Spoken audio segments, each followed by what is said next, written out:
et la sécurité de l'humanité de trahison, de complot et d'organisation d'un mouvement insurrectionnel mis à charge du prévenu Joseph Kabila Kabange,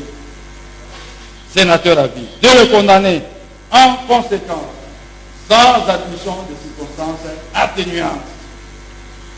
pour crime de guerre par homicide intentionnel à la peine de mort, pour crime de guerre par viol à la peine de mort, pour crime de guerre par déportation à la peine de mort, pour crime de guerre par torture à la peine de mort, pour crime de guerre par attaque contre les biens protégés à la peine de mort, pour apologie ou propagande des actes des crimes de guerre, puisqu'ici on parle de la moitié de la peine prévue pour ces différents actes, n'est-ce pas? La moitié de la peine. Là, je prends 20 ans. Pour trahison à la peine de mort, pour complot, c'est ça le maximum, 15 ans, c'est la principale, pour organisation d'un mouvement insurrectionnel à la peine de mort, de faire application des articles 7 du Code pénal militaire et 78.3 du statut de Rome de la Cour pénale internationale, et de ce fait ne prononcer qu'une seule peine, la plus forte, à savoir la peine de mort.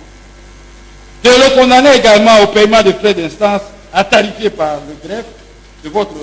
haute cour payable dans un délai de 8 jours, francs ou à défaut, subir 60 jours de contrainte par corps en cas de non-paiement dans ce délai. De confirmer la mise sous séquestre des biens de devenu Joseph Kabila Kabange, de le condamner en outre à telle autre peine que la haute cour militaire entendra en bonne justice être convenable et juste, d'ordonner son arrêt.